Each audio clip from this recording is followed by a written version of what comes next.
मैं अपने प्रिय साथी योगेश जी को आमंत्रित कर रहा हूँ कि आए। और साथियों 15 से 20 मिनट तक हमारे सभी साथी बोलेंगे और वो अगर कुछ प्रश्न भी आपके होंगे तो वो भी उस पर भी बात करें। तो मैं अपने साथी योगेश जी को आमंत्रित बहुत शुक्रिया। आप सब लोगों को प्रणाम और इस कार्यक्रम में बुलाने के लिए मैं बहुत आभारी हूँ। आपको मुझसे पहले बोलने वालों ने ये ध्यान दिलाया कि आज संविधान दिवस है और संविधान की जो प्रस्तावना है उसको ध्यान में रखने की ज़रूरत है। हरिशंकर परसाई के साथ जोड़ करके इस विषय को रखा गया है और आज़ादी की लड़ाई के ज़माने से लेकर के अब तक जो हमारे सामने समस्या रही वो ये रही कि आज़ादी के सपने को ज़मीन पर कैसे उतारा जाए। जब ये विषय मेरे सामने आया और मैं यहाँ बैठा भी सोच रहा था तो रामधारी सिंह दिनकर की एक कविता की पंक्तियाँ याद आई। रामधारी सिंह दिनकर की कविता है भारत का यह रेशमी नगर, जो उन्होंने दिल्ली पर लिखी है। उसमें 4 पंक्ति वो लिखते हैं कि चल रहे ग्राम कुंजों में पछिया के झकोर, लेकिन ले रही लहर गली पुरवाई में। चल रहे ग्राम कुंजों में पछिया के झकोर, लेकिन ले रही लहर गली पुरवाई में। देख सारा देश सोया है अभाव के विकल तापों से, दिल्ली सुख से सोई है नरक रजाई में। तो ये जो अंतर है, जिस निबंध के आधार पर जुड़ता हुआ गणतंत्र और हरिशंकर परसाई ये विषय रखा गया है, आप अगर उस निबंध को ध्यान में रखें तो पाएंगे कि हरिशंकर परसाई बहुत महत्वपूर्ण बात उसमें लिखते हैं कि रेडियो का घोषक या घोषणा करता है कि करतल ध्वनि हो रही है। परसाई की टिप्पणी करते हैं कि करतल ध्वनि तो मुझे नहीं दिखाई दे रही है, क्योंकि ठंड का मौसम है, सभी के हाथ उनकी कोट या ओवरकोट की जेब में है। लेकिन फिर वो देखते हैं कि ताली कौन बजा रहा है, तो ताली वे लोग बजा रहे हैं जिनके पास कोट या ओवरकोट नहीं है। तो एक जो बात यह है कि आज़ादी का जो सपना या संविधान की प्रस्तावना में जो बात कही गई, और संविधान की प्रस्तावना में बात क्या है, 3 या 4 हमारे जो कह लीजिए कि बड़े मूल्य हो सकते हैं जिंदगी के, जिसमें स्वतंत्रता है, समानता है, न्याय है, भाईचारा या बहनापा। मैं आपको अभी एक बात बताता हूँ। जैसा कि बताया गया आपको, मैं एक केंद्रीय विश्वविद्यालय में हिंदी पढ़ाता हूँ। अभी आज 26 नवंबर संविधान दिवस के दिन भारत के जितने भी सरकारी संस्थान हैं उन सबको ये कहा गया है कि आप संविधान की प्रस्तावना का पाठ कीजिए और एक माई गवर्नमेंट पोर्टल है उस पर जा करके अपना पंजीकरण कीजिए और उससे एक प्रमाण पत्र प्राप्त कीजिए कि आपने संविधान की प्रस्तावना का पाठ किया है। मतलब ये है कि संविधान को आप ध्यान में रखिए, संवैधानिक मूल्यों की हत्या रोज होते रहे, लेकिन उसको एक प्रतीक बना के आपके सामने, हमारे सामने रखा है। एक जो सबसे बड़ी समस्या मुझे दिखाई देती है कि प्रतीक की राजनीति में हम फंस गए हैं। हरिशंकर परसाई ने इस प्रतीक की राजनीति का हमेशा विरोध किया और अभी के माहौल से भी आप देखें, इस गणतंत्र हमसे पहले आदरणीय राजेंद्र राजन जी ने 4 बातें जो बताई कि 4 गणतंत्र के हिस्से, लेकिन आज हमारे गणतंत्र को क्या किया जा रहा है। अगर आप परसाई के लेखन को देखें तो पाएंगे कि हरिशंकर परसाई ने 3-4 विषयों पर अपनी बात कही है। जैसे एक तो जो परंपरा का झूठ मूठ का उदात्तीकरण है, या आप कह सकते हैं कि जो हमारे पौराणिक मिथकीय पात्र हैं उसके बहाने वो हमारे समाज की जो गड़बड़ियां हैं उसको उजागर करते हैं। दूसरा, जो हमारे कह लीजिए कि सामाजिक व्यवस्था या जो हमारी सरकारी व्यवस्था है, या जिसको हम कार्यालय कहते हैं, उसमें जो गड़बड़ियां हैं उसको वो उधेड़ करके रख देते हैं। और इसके बाद जो ये पाखंड, दोहरापन, कुटिलता, ये जो सामान्य जनता तक चली आई है, उसको भी वो नजर से छूटने नहीं देते। तो ये 3-4 ऐसी चीजें हैं जो हरिशंकर परसाई के लेखन में हमें ध्यान में आती हैं। जैसे अभी जो दिक्कत मुझे लगती है, आप लोग ज्यादातर इस हॉल में मुझसे उम्र में बड़े लोग बैठे हुए हैं, लेकिन मुझे जो लगता है वो ये है कि अभी परंपरा और धर्म का ऐसा विद्रूप बनाया जा रहा है जैसे कि इससे पहले कभी नहीं हुआ। मैं कुछ उदाहरण देकर के अपनी बात कहूंगा। शुरुआत करता हूं, हरिशंकर परसाई का एक निबंध है जिसका शीर्षक है अयोध्या में खाता बही। आप सब लोग जानते ही हैं कि भारतवर्ष में राम राज्य को लेकर के एक बड़ी, कह लीजिए कि उत्सुकता रही है या इच्छा रही है। महात्मा गांधी भी राम राज्य की बहुत चर्चा करते थे। तो अयोध्या में खाता बही जो है, उसमें यह है, किस्सा यह है कि अयोध्या में भ्रष्टाचार बहुत तेजी से फैल गया है। भरत जब राजा है तो भ्रष्टाचार बहुत तेजी से फैल गया है। राम लौट के आने वाले हैं 14 साल के बाद, और राम को भी इस बात का अंदाज है कि मामला कुछ गड़बड़ चल रहा है। तो हनुमान जी को कहते हैं कि तुम जाकर के जांच करो कि देखो अयोध्या में क्या सब ये सब व्यापारी सब और ये सब बहुत गड़बड़ कर रहा है। तो व्यापारी वर्ग में खलबली मच गई कि ये तो ना घूस लेता है, ना इसको बाल है, ना बच्चा है, इसके आजीवन ब्रह्मचारी है, ये तो कुछ कहीं से होगा नहीं। तो एक बूढ़े व्यवसायी ने कहा कि कोई बात नहीं, लंगोट पहनता है, लंगोट का रंग लाल है, तो जितना खाता भाई है सब लाल कपड़ा में लपेट कर रखो। हनुमान जी उसको चेक करने के लिए जाते हैं और कहता है कि तुमने इसमें क्या किया? हुजूर हम आपके सेवक हैं, देखिए आपके लंगोट के रंग का जो है तो कपड़ा रखते हैं, आपके भक्त हैं, आपको मानने वाले हैं। तो हनुमान ने बिना जांचे ही कहा कि जो मेरा भक्त है वो भ्रष्टाचारी कैसे हो सकता है। यहां पे ये खत्म हो जाता है। उसके बाद हरिशंकर परसाई टिप्पणी करते हैं, वो मैं आपको सुनाता हूं। लिखते हैं हरिशंकर परसाई, हनुमान विश्व के प्रथम साम्यवादी थे, सर्वहारा के नेता थे, उन्हीं का लाल रंग आज के साम्यवादियों ने लिया। ये सब व्यंग में कह रहे हैं, उन्हीं का लाल रंग आज के साम्यवादियों ने लिया है। पर सर्वहारा के नेता को सावधान रहना चाहिए कि उनके लंगोट से बुर्जुआ खाता बही न बांध ले।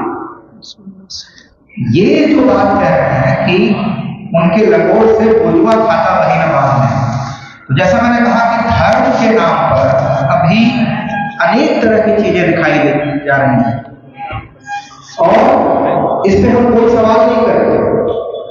जैसे आप देखिए पिछले 5-6 वर्षों में रामनवमी के त्योहार को देखिए, आपके यहां भी जुलूस निकलता होगा, मैं भी गया में रहता हूं, बाकी जगह देखता हूं। रामनवमी के दिन इतनी तलवारें कहां से आती हैं? अगर राम की ही बात की जाए, अगर परंपरा की ही बात की जाए, तो राम का तलवार से क्या लेना देना है? राम का अस्त्र अगर हो भी सकता है तो तीर धनुष हो सकता है थोड़ी देर के लिए, अगर वो भी हो, लेकिन हजारों की तलवारें आती हैं, उनका प्रदर्शन किया जाता है।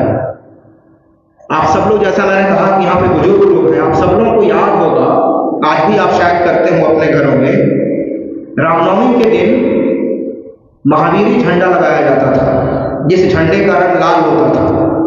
आप याद पिछले 5 वर्षों में आपने रामनवमी के जुलूस में कितना लाल झंडा देखा है। वो लाल झंडा बहुत सफाई से भगवा झंडा में बदल दिया गया और हम में से किसी का ध्यान इस पर नहीं गया। तो अभी जिस सांप्रदायिकता की बात की जा रही थी, दिक्कत यही है कि हमारे तमाम पर्वों को, त्योहारों को एक तरह से कब्जा लिया गया है।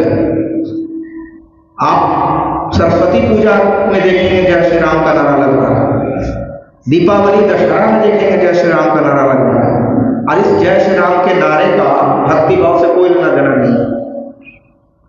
तो ये एक बहुत बड़ा संकट है कि परंपरा के नाम पर इतनी नफरत फैलाई जा रही है। मिथकों के नाम पर इतनी नफरत फैलाई जा रही है, और ये बहुत तेजी से हो रहा है। हो सकता है कि आने वाले दिनों में हिंदुओं को ये कहा जाए कि आप जय श्री राम बोलते नहीं बोलते हैं तो आप हिंदू हैं ही नहीं। इसी ओर हम जा रहे हैं, क्योंकि जिस तरह से अभी जो कहा गया, सचिन जी ने बात कही आपके सामने, यह शंकर परसाई जिस तरह से मिथकों का, पौराणिक चरित्रों के बारे में आख्यान लिखते हैं, निश्चित रूप से वह जेल में होते या तो उनको मार दिया जाता। ये बात बिल्कुल सही है। अभी राजन सर ने आपको बताया कि राष्ट्रीय स्वयंसेवक या जनसंघ से जुड़े हुए 2 नौजवानों ने 1974 में परसाई जी के ऊपर हमला किया, लेकिन परसाई जी ने तुरंत अगले ही कुछ 1 हफ्ते में या 4-5 दिनों में अखबार में अपना लेख भेजा और उसका शीर्षक रखा कि मेरा लिखना सार्थक हो गया, कि मेरे लिखे को देख करके लोग मुझ पर हमला करने चले गए।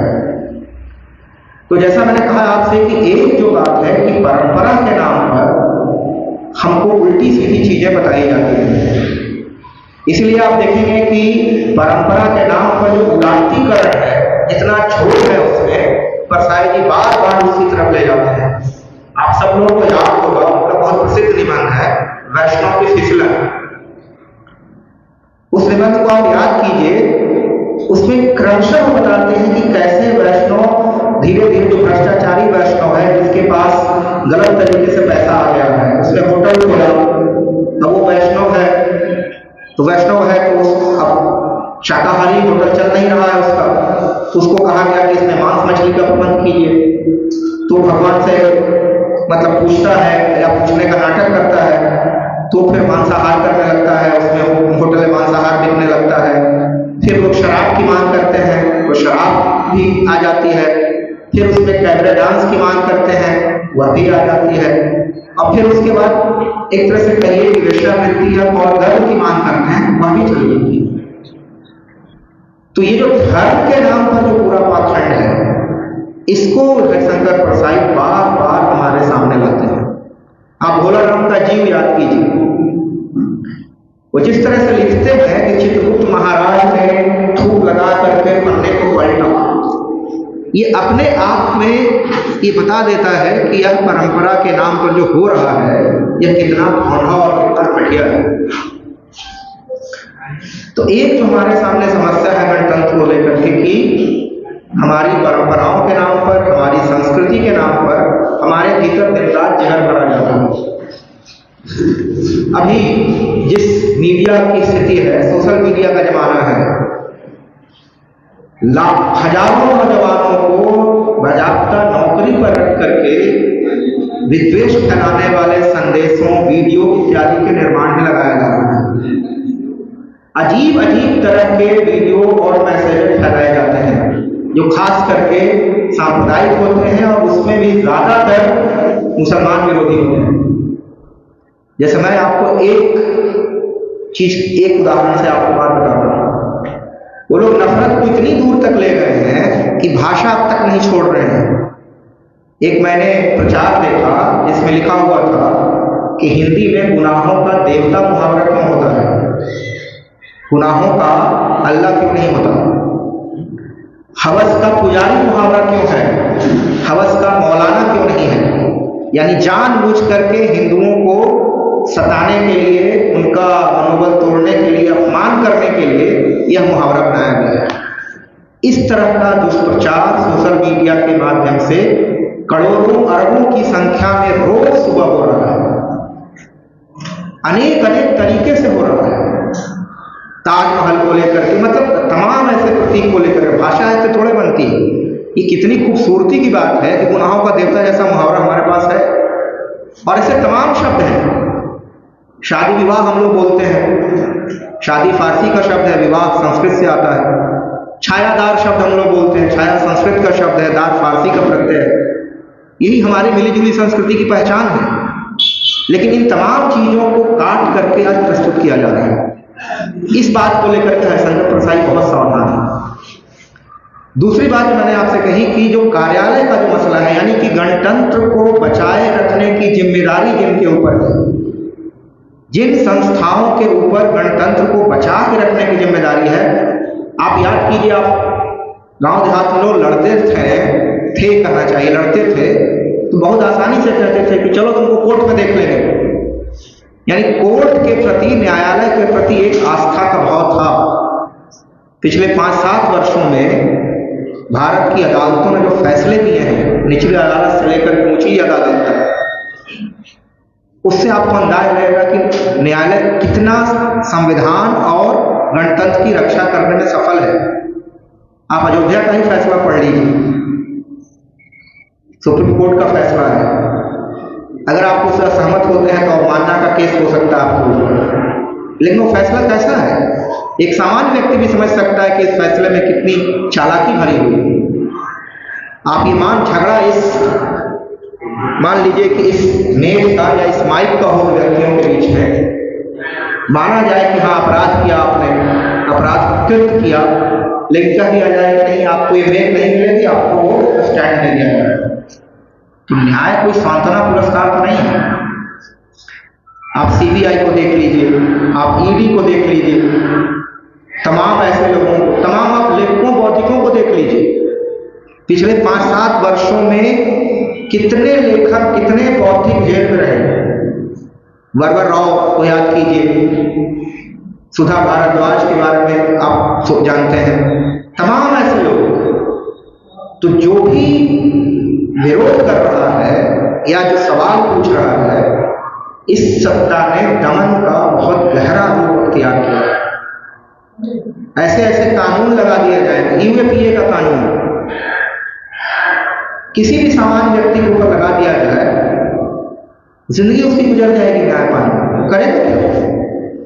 तो एक जो दिक्कत है, इसलिए हरिशंकर प्रसाई बार-बार आप देखिएगा कि कार्यालयों में जो गड़बड़ियां हैं उस पर हमारा ध्यान ले जाते हैं। चाहे वो भोलाराम का जीव ही हो, उसमें कार्यालय की क्या गड़बड़ी है, या इंस्पेक्टर माताजी चांद पर बहुत प्रसिद्ध निबंध है, आप सब लोगों ने पढ़ा होगा उसको। उसमें यही कहता है कि ऊपर से सब कुछ हो रहा है, हर व्यक्ति, हर घूसखोर ये कह रहा है कि सब मैं कहाँ कुछ कर रहा हूँ, ये सब ऊपर से हो रहा है। और ऊपर वो कहाँ तक जाता है इसकी कोई कह लीजिए कि जानकारी नहीं है।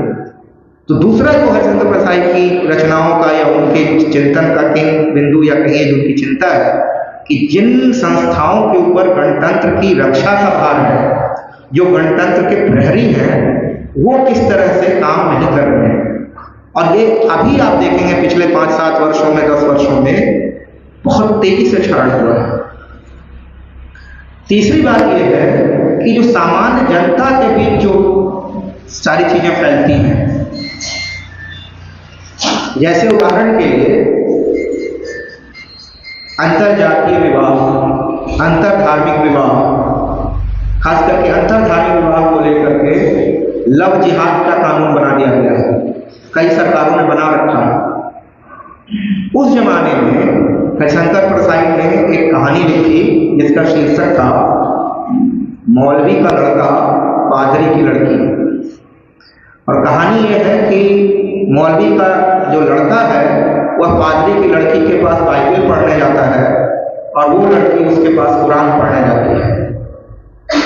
आपसी साक्षर से दोनों के बीच में प्रेम पैदा हो जाता है और दोनों के पिता इस बात से खुश हैं।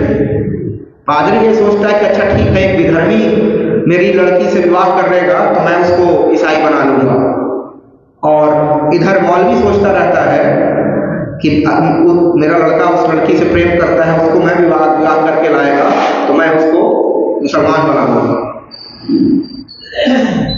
और पता चलता है कि दोनों को जब पता चलता है दोनों काफी कहते हैं, तो लड़का कहता है कि मुझे कुरान से, बाइबल से मुझे कोई बहुत रुचि नहीं है, वो तो तुम पढ़ाती हो इसलिए मैं पढ़ता हूँ। लड़की वही कहती है कि तुम कुरान पढ़ाते हो इसलिए मैं ऐसा चाहती हूँ, जानती हूँ, उसके बारे में मानती हूँ। और हरिशंकर प्रसाई इसमें समाधान भी देते हैं कि वो घर से निकल करके कहाँ जाते हैं, तो सब रजिस्ट्रार के ऑफिस में जाते हैं, मतलब कानूनी शादी करने के लिए जाते हैं, जिसका धर्म से कोई लेना देना नहीं। तो ये जो सामान्य जनता के बीच है, जैसे उनकी एक बहुत ही मशहूर कहानी है या लघु कथा कहिए, एक लड़की 5 दीवाने। स्त्रियों को लेकर के समाज में किस तरह की दशा है, किस तरह की टिप्पणियां हैं, उसका वर्णन वो कहानी या लघु कथा करती है कि एक लड़की और 5 दीवाने। तो ये जो 3-4 बिंदु हैं कि धर्म के नाम पर क्या किया जा रहा है। और अभी देखिए इस बात को ध्यान में रखना चाहिए कि अभी जो संगठन सारे काम कर रहे हैं, चाहे राष्ट्रीय स्वयंसेवक संघ का संगठन हो या इस तरह से उनके और भी जुड़े संगठन हो, जितना हिंदू धर्म या हिंदू लोग उनके करीब जाएंगे वे अपनी बहुलता से उतनी ही दूर जाएंगे।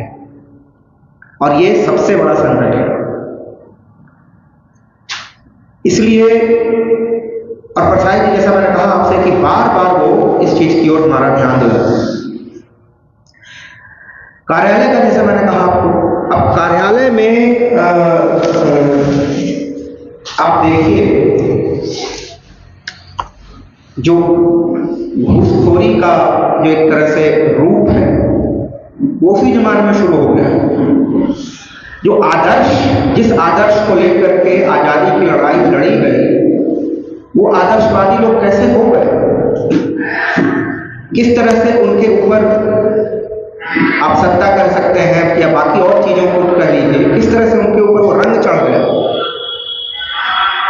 और ठिठुरवा गणतंत्र जो निबंध है उसी में वो देखिए सभी लोगों की टिप्पणियां डालते हैं। उस समय के जितने राजनीतिक दल हैं, कांग्रेसी की टिप्पणी अलग है, कहते हैं कि ठिठुरवा गणतंत्र क्यों है, सूरज क्यों नहीं निकल रहा है, सूरज निकलेगा तो ठिठुरन कम जाएगी। तो कोई कह रहा है कि हमको 100 साल दे दीजिए, कोई कह रहा है, सबकी टिप्पणियां वो करते हैं और उसी भाषा में करते हैं। वो संसोपा वाले हों, प्रसोपा वाले हों, जनसंघ वाले हों, सबके बारे में लिखते हैं कि इस तरह से देखिए वो क्या कह रहे हैं। तो गणतंत्र जो भागीदारी से बनता है, इस भागीदारी को हम कैसे सुनिश्चित करेंगे। जैसे अभी चर्चा की गई कि चुनाव के बाद वो भूल जाते हैं, तो क्या इस गणतंत्र में जनता की भागीदारी का मतलब सिर्फ और सिर्फ चुनाव तक सीमित है? यानी हमने वोट दे दिया, उसके बाद हमारी कोई भागीदारी नहीं है। हम कभी ये विचित्र गणतंत्र है कि जिसमें जनता दरबार लगाना पड़ता है, जनता को दरबार पर जाना पड़ता है। होना तो ये चाहिए था कि वो जनता दरबार जनता के बीच में लगता, वो एमएलए या एमपी अपने क्षेत्र में आकर के दरबार लगाता और कहता है पूछिए, हमसे सवाल पूछिए, हम आपको जवाब देते हैं कि क्या किया कि नहीं किया। लेकिन जनता को जाना पड़ता है दरबार लगाने के लिए, वहां जाकर के हाजिरी देनी पड़ती है। तो ये जो विधान है, ये विधान बहुत खतरनाक है। हमें शायद इस तरह की कोई व्यवस्था करनी होगी कि जो गणतंत्र, जिन व्यक्तियों को हम गणतंत्र का जिम्मा सौंपते हैं, उनको हम बुला सकें अपने बीच। हम कहें कि साल भर में आइए हमारे पास, हमने आपको एमएलए बनाया, हमने आपको सांसद बनाया, आप मंत्री हैं इस क्षेत्र के, राज्य के, आप आइए साल भर में एक बार और यहाँ पे जिन लोगों ने आपको वोट दिया या नहीं भी दिया उनके सामने आप बताइए, तब शायद जाकर के कोई बात हो। जब तक ये सिलसिला यहां से वहां तक रहेगा, शायद ये गणतंत्र इसी तरह से टूटता रहेगा। और हरिशंकर प्रसाद इस बात को बार बार संकेत से, सीधे व्यंजना से, जैसे आप देखिए हम साहित्यकार और इसकी बात करते हैं, जनता की जुड़ाव की बात करते हैं। हरिशंकर प्रसाद एक स्तंभ लिखते थे जिसका शीर्षक ही था पूछो परसाई से। वो रचनावली में नहीं है, वो अलग से करीब 700-800 पृष्ठों में छपा है और उसमें कोई भी पूछ सकता था सवाल। ये जनता से जो सीधा जुड़ाव है, इसका ये परिणाम है कि परसाई से आप सवाल पूछ सकते हैं। और उसमें कई बार परसाई जी बहुत ही रोचक ढंग से जवाब देते थे। जैसे कि एक बार किसी ने पूछा कि आप इतना जानते कैसे हैं, इतना कैसे जवाब देते हैं, तो उन्होंने उसका जवाब दिया कि आप जानते हैं कि मैं जानता हूं, मैं नहीं जानता कि मैं जानता हूं। तो इस तरह से रोचक जवाब नहीं देते थे। वो जनता और साहित्य के बीच की जो कह लीजिए कि दूरी है, उसको कम करने में बहुत ही उन्होंने मेहनत की। और आप देखिएगा कि उनके जमाने में तमाम ऐसे लोग हैं, आप मुक्तिबोध को ले लीजिए, मुक्तिबोध पर हरिशंकर प्रसाद ने बहुत ही शानदार संस्मरण लिखा है। इतना बड़ा कवि और उसके बारे में हरिशंकर प्रसाद ने लिखा है कि जिंदगी बिना खाता खुलाए और चेक काटे गुजर गई। मुक्तिबोध का सपना यही था कि एमए पास करके किसी कॉलेज या विश्वविद्यालय में अध्यापक बन जाए, बैंक में खाता खुल जाए और हम भी चेक काट के पैसा दे सकें। तो आखिरी बात उसका यही लिखा है हरिशंकर प्रसाद ने कि जिंदगी बिना चेक काटे और खाता खुलाए गुजर गई। तो ये जो उस समय का दौर है, आप यह भी जानते हैं कि हरिशंकर प्रसाद घोर आर्थिक कष्ट में रहे। संयुक्त परिवार की जो तमाम विडंबनाएं हैं सब उनके जीवन में रही।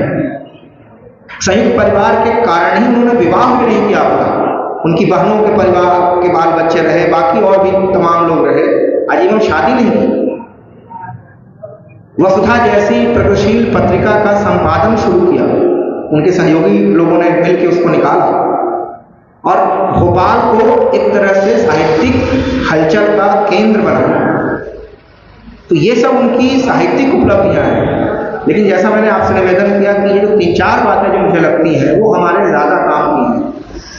अभी सबसे ज़्यादा जरूरी ये है कि परंपरा के नाम पर जो हमको बरगलाया जा रहा है, संस्कृति के नाम पर जो बरगलाया जा रहा है, उससे हम अपने को बचा सकें।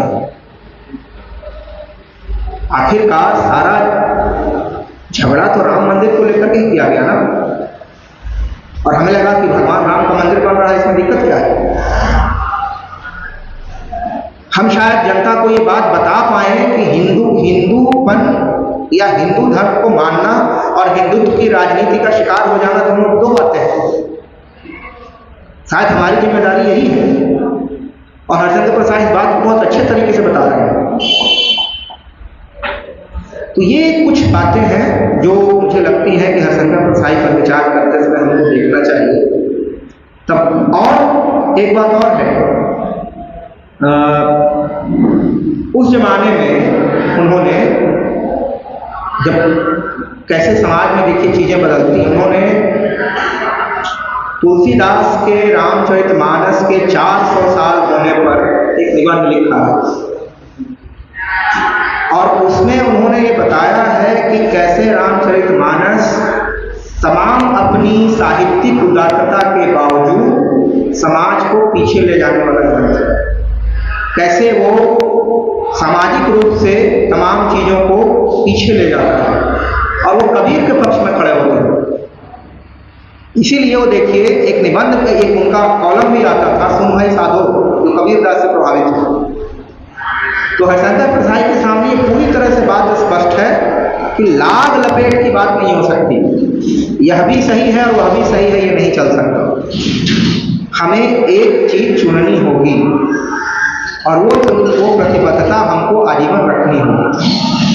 तो हरिशंकर प्रसाद कोई ऐसे लेखक नहीं है जो बिना प्रतिबद्धता के कोई काम कर रहे हैं। यह प्रतिबद्धता हमारे लिए आज भी रोशनी की तरह है। बहुत बहुत शुक्रिया। शुक्रिया योगेश जी। हमें उत्तर प्रदेश के महासचिव प्रगतिशील लेखक संघ के संजय जी से आग्रह करता हूँ कि कृपया आए।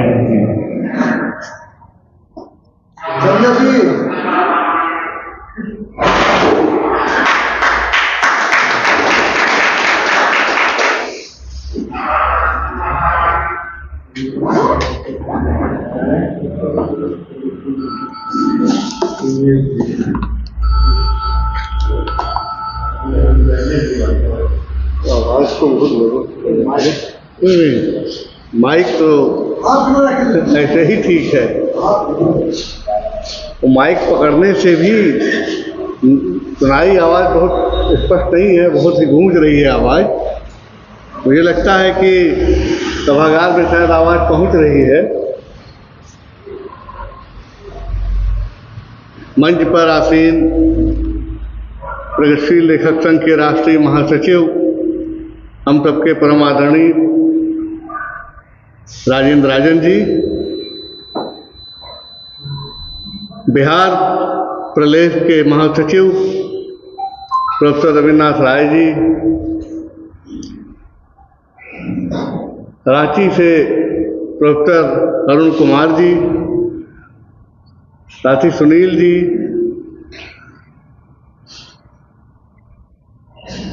सत्येंद्र कुमार जी, हम सबके अति प्रिय, अत्यंत अनन्य कवि साथी, मंच पर उपस्थित विद्वत वक्ताजन और सभागार में आप सभी महानुभाव, सबसे पहले तो आभार व्यक्त करता हूँ कि औरंगाबाद में आने का ये अवसर मिला।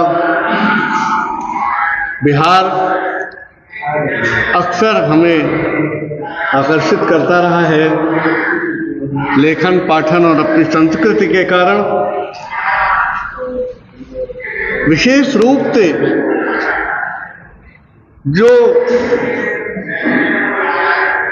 जनता के बीच में प्रभाव, साहित्य को लेकर जो अभिरुचि पाई जाती है, उसने हमेशा तक प्रभावित किया। बिहार के सुदूर अंचलों में राजन जी की कृपा से, यहाँ के अन्य साथियों के सहयोग से जाने का अवसर मिला। बहुत सारी जगहों पर गए और काफ़ी संख्या में लोग होते हैं। इतना उत्तर प्रदेश में या किसी राज्य में कहीं भी हम सबको जब भी कहीं अवसर मिला, उसकी तुलना नहीं की जा सकती। आज जब हम लोग परसाई जी को याद कर रहे हैं, आज का यह दिन संविधान दिवस का है, यानी आज के दिन संविधान तैयार हुआ था और संविधान सभा को समर्पित किया गया था। इसी दिन हम याद कर रहे हैं परसाई जी के लेखन को और उनके उस शीर्षक को, ठिठुरता हुआ गणतंत्र। वह ठिठुरता हुआ गणतंत्र 2/3 बहुमत वाले सरकार के दौर में है। उस ठिठुरते हुए गणतंत्र की पूरी दृश्यावली देश भर में साहित्य, संस्कृति और कला के क्षेत्र में दिखाई पड़ती है। एक सुसुप्तावस्था सी है जिस जागरण की जरूरत है। शायद औरंगाबाद में उसकी और ज़्यादा ज़रूरत महसूस हो रही है। अभी राजन जी कह रहे थे कि बहुत कम उपस्थिति है। हालांकि साहित्य में जितनी उपस्थिति है यही बहुत है। हमारे कुछ दोस्त यहाँ से जुड़े हुए हैं, वो लोग बड़ी चर्चा करते कि औरंगाबाद में तक और कहीं न कहीं से सत्ता और संविधान के साथ का एक संघर्ष भरा इतिहास भी रहा है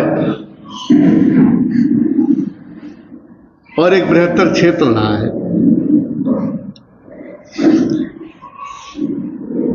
ऐसी परिस्थिति में हम अपने उस लेखक को, परसाई जी को याद कर रहे हैं जब गणतंत्र ठिठुर रहा है। ठिठुरने के मायने, गणतंत्र के ठिठुरने के मायने क्या हो, किन स्तरों पर गणतंत्र ठिठुर रहा है। आप संविधान में आज जब संकल्प लेते हैं और जो पूरी प्रस्तावना लिखी गई है उसके एक एक बिंदु पर जाएं, तो यह एक धर्मनिरपेक्ष राज्य है। आज धर्मनिरपेक्षता सबसे ज्यादा खतरे में है। समाजवादी संकल्पना खतरे में है। कल्याणकारी राज्य की जो एक परिकल्पना थी वो खतरे में है। वेलफेयर स्टेट जिस तरह से जनता के हित के लिए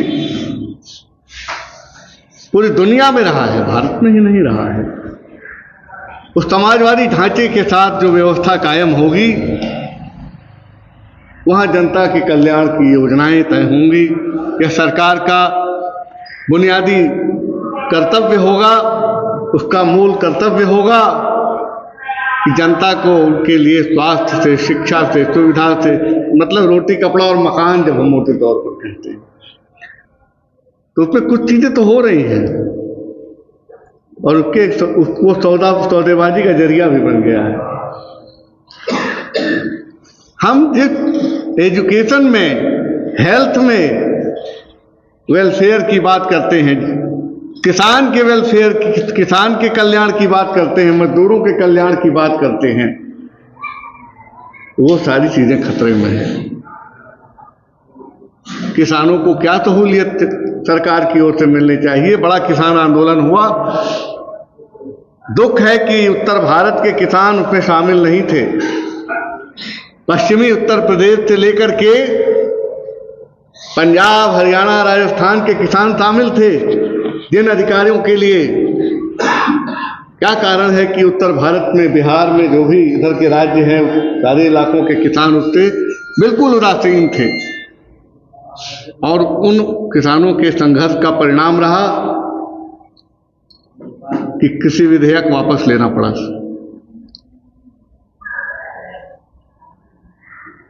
नागरिकता का सवाल खतरे में। लोगों से पूछा जाने लगा कि आप भारत के नागरिक कब से हैं, और कई तरह के सवाल आए और इतना बड़ा आंदोलन देश में चला।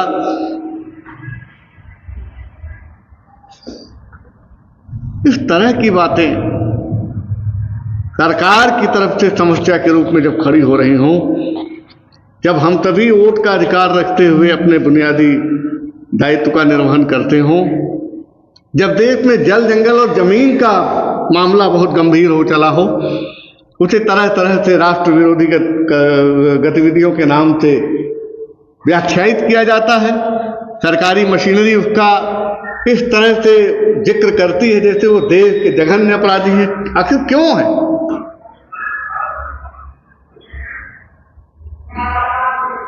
ये देश की संपत्ति को लेकर के जनता का ये सवाल अगर है तो उसका जवाब किसे देना है? उसका जवाब तो सरकार को ही देना है, चाहे कोई किसी पार्टी की हुकूमत कब भी आए। लेकिन ये एक बड़ी समस्या है।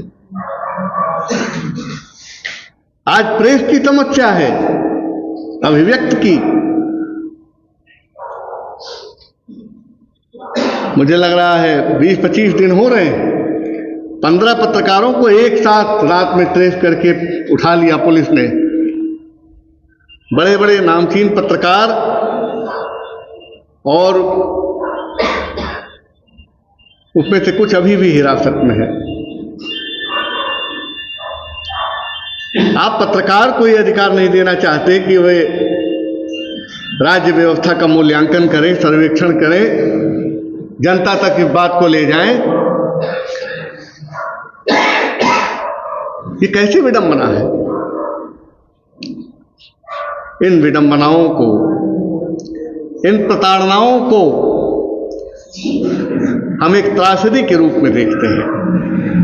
तब जब भारत में लोकतंत्र है, तब जब हम गणतंत्र की दुहाई देते हैं, जब राज्य व्यवस्था के बेहतरी की बात करते हैं।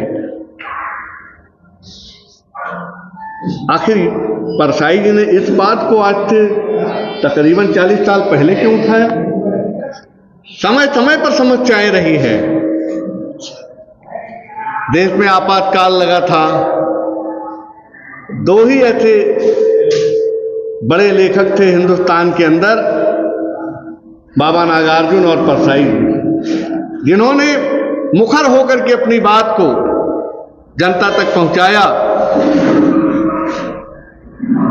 मैं सच, जनता मुझसे पूछ रही है क्या बतलाऊं, सच बोलूंगा क्यों हकलाऊं। ये बाबा नागार्जुन की बात है। ठिठुरता हुआ गणतंत्र है ये।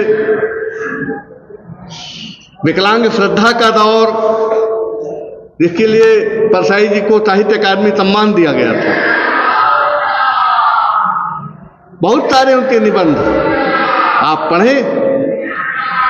आज तो विकलांग श्रद्धा का दौर हमारे सामने है, ठिठुरता हुआ गणतंत्र हमारे सामने है। दरअसल शताब्दी वर्ष परसाई जी का या अन्य किसी विशिष्ट रचनाकार का जब होता है और वो हमारा आइकॉन है, तो हमें ऐसी परिस्थितियों में एक ऐसे प्रतीक के रूप में आता है जिससे हम अपनी समस्याओं का सवाल पूछते हैं, हम उससे समाधान लेते हैं। शताब्दी वर्ष कोई उत्सव नहीं होता। जैसा विश्वविद्यालय और तमाम अकादमिक संस्थान करते हैं, उसका उत्सवीकरण होता है। परसाई जी के लेखन से हमारा प्रश्न है और उनके प्रश्न से हमारे प्रश्नों का समाधान वहां से मिलता है। हम भी कह रहे हैं कि छुट्टा हुआ गणतंत्र, वो भी कह रहे हैं कि छुट्टा हुआ गणतंत्र, यानी हम एक साथ एक समय में कहीं न कहीं से हैं। और उन्होंने सवाल अपने लेखन के माध्यम से दिया था। तो एक जो प्रासंगिकता है, हम उन प्रतीक पुरुषों से ग्रहण करते हैं। हमारे समय का ऐसा लेखन इस सन्नाटे में पसरा हुआ है। जनता खोज रही है अपने पढ़ने का साहित्य, लेकिन जनता के पास हमारे समय का ऐसा लेखन नहीं है, कम से कम हिंदी में। हमारे समय का बड़ा रचनाकार है, वो तेलुगु भाषा का है। वो 80-85 वर्ष का होने के नाते इतना बड़ा रचनाकार वरवर राव, जिसे सरकार ने अपने लिए बहुत बड़ा खतरा माना, उन्हें जेल में ही नहीं रखा, उनके हाथ और पैर दोनों में बेड़ियां सिकड़ी डाली, वे अस्पताल में रहे, बुरी हालत थी उनकी। तो ये जो अभिव्यक्ति का संकट है और आज अभिव्यक्ति के खतरे उठाने का सवाल है, इन तरह हम अपने रचनाकारों के माध्यम से अपनी समस्याओं का जो समाधान लेते हैं। परसाई जी को हम सादर नमन करते हैं उनके शताब्दी वर्ष पर। व्यंग्य लेखन का एक पूरा परिप्रेक्ष्य, हिंदी गद्य भारतेंदु काल के कुछ पहले से जब आरंभ होता है और वो लेखन आगे बढ़ता है, तो भारतेंदु के समय में ही भारतेंदु मंडल में बड़े लेखक हैं बाबू बाल मुकुंद गुप्त। उन्होंने अपने समय की सरकार से मुखालफत करते हुए जो पत्रकारिता की थी, वह शिव शंभू शर्मा की चिट्ठी और खत के नाम से हमारे सामने है, हम उसे पढ़ते हैं। बंगाल का विभाजन हो रहा था और उस संदर्भ में उन्होंने जो देश की जनता उसका विरोध कर रही थी, का समर्थन करते हुए बंग भंग के सवाल पर लॉर्ड कर्जन गवर्नर था, ब्रिटेन की महारानी को वो पत्र लिखते थे। वो एक दस्तावेज है हमारे लिए। अपने समय और समाज से उसकी विद्रूपता को वर्णित करने वाला जो लेखन आता रहा है, एक परंपरा है व्यंग्य का। कबीर से बड़ा व्यंग्य लेखक कौन है? पाणे कौन कुमत तो है लागी, कहने वाला व्यक्ति ढाई क्या कहते हैं ना, काकर पाथर बांध के मस्जिद दही बनाए, तापर मुल्ला बाग दे का बहिरा हुआ खुदाए। इस तरह की बात, आक्रोश जनित व्यंग्य और आक्रोश का मिश्रण, एक परंपरा चलती आई है। हम अपने गद्य लेखन की बात करेंगे तो जो शिव शंभू शर्मा यानी बाल मुकुंद गुप्त के लेखन के द्वारा सामने आती है, हम उसको और आगे देखते हैं तो ज़्यादा कारगर तौर पर जनता के बीच कहानी के रूप में, व्यंग्य निबंध के रूप में परसाई जी के यहाँ मिलती है। लेकिन उसके साथ समानांतर रूप से हमें नागार्जुन को देखना होगा। बाबा नागार्जुन का लेखन है और यह भी देखना चाहिए कि एक ऐसी स्थिति है, स्वाधीनता संग्राम चल रहा है, राष्ट्रीय आंदोलन, जनता के बीच मुक्ति की आकांक्षा, मुक्ति का सपना है। उनकी आंखों में आने वाले हिंदुस्तान का जो चित्र है, इससे उनको प्रेरित करते हुए हमारे देश के सत्याग्रहियों ने, क्रांतिकारियों ने जिस तरह आंदोलित किया और एक बड़े आंदोलन का स्वरूप जब मुक्ति संग्राम में आगे बढ़ता है और स्वतंत्रता दिवस 15 अगस्त के बाद आप देश में आते हैं, हमारे साहित्य में एक शब्द प्रयोग होता है मोहभंग, और कहानी के क्षेत्र में चलता है मोहभंग। जनता के बीच मोहभंग की स्थिति हुई। हमने जैसा देश सोचा था आजादी के बाद, हम जैसी व्यवस्था चाहते थे, अब वो हमारे सामने नहीं है। गोरे अफसरों की तरह की जगह पर काले लोग बैठ गए। व्यवस्था वही रही, थाने कचहरी अदालत सारी व्यवस्था, सारी सरकारी मशीनरी सब कुछ वही रहा। और इस तरह उस दौर से, उस समय के चित्र को, जनता की इच्छा को उन्होंने महसूस किया और उनका लेखन सामने आया। परसाई जी उनमें अग्रणी लेखकों में थे। मैं बहुत छोटा था, लेकिन घर में पत्र पत्रिकाओं और लिखने पढ़ने का एक परिवेश था। तो ब्लिट्ज नाम का अखबार आता था, साप्ताहिक अखबार था। आर के करंडिया उसके संपादक थे। उसमें नारद जी के उपनाम से परसाई जी का स्तंभ छपा करता था। मैंने परसाई जी को ब्लिट्ज से पढ़ा, करंडिया के उस अखबार से। आगे लगातार सभी पत्र पत्रिकाओं में उनके स्तंभ पढ़ने को मिला करते थे। उन्होंने वे सारे खतरे उठाए, खुल करके अपनी बातें कही। अभी साथी पूर्व वक्ता वैष्णव के फिसलन की बात कर रहे थे। बहुत सारी खुल करके, गांधी जी भी निपट गए, महात्मा गांधी भी निपट गए करके एक उनका निबंध है। उन्होंने बहुत कुछ लिखा, बहुत कुछ कहा। अभी हमारे बीच दो विद्वान वक्ता मौजूद हैं और हमसे पहले भी काफ़ी बातें आ चुकी। मैं ज़्यादा समय नहीं लेना चाहता। बातों का दोहराव होने से श्रोता समाज पर प्रतिकूल असर पड़ता है। बहुत धैर्य की परीक्षा आपकी नहीं लेनी है। आयोजन के समय में हम बस इतना जानना चाहते हैं, इतनी इच्छा रखते हैं, आप और हम सब आज जब संविधान को याद करते हुए परसाई जी को हम उनके लेखन के माध्यम से आपके बीच व्याख्यायित कर रहे हैं, तो ये बात जनता तक जानी चाहिए। लेकिन जनता आप हैं और आप से आप तक और अनेक तक जाने का एक सिलसिला होना चाहिए। बहुत कठिन समय है इस त्रासद समय में, जब पूरी दुनिया में एक भयावह परिदृश्य है युद्ध का। बहुत सारी स्थितियां हैं जिसमें नवउदारवाद का संकट है, साम्राज्यवाद का संकट है।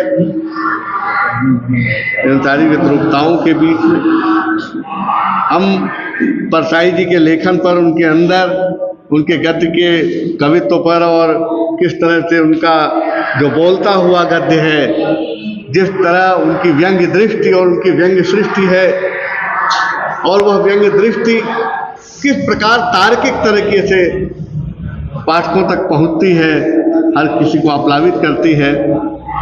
वह पाठक जो अपने लेखन के द्वारा एक ऐसा सम्मोहन तैयार कर लेता है जो प्रेमचंद के साथ होता है, जो अनेक लेखकों के साथ, फणीश्वरनाथ रेणु के साथ होता है, ये पढ़ते हुए पूरा विजन सामने होता है। वो परिस्थिति ऐसे माहौल में, ऐसे समय में हम परसाई जी के साथ भी पाते हैं। मैं आप सबका बहुत आभार व्यक्त करता हूँ। आपने मुझे बोलने का मौका दिया। आज का ये अवसर स्मरणीय रहेगा मेरे लिए कि परसाई जी को याद करते हुए हम सब औरंगाबाद जुटे थे और एक विशेष बात कही जा सके। बहुत बहुत धन्यवाद। शुक्रिया सर। अब मैं बिहार के महासचिव प्रगतिशील जनसंघ के रविन्द्रनाथ राय जी से आगे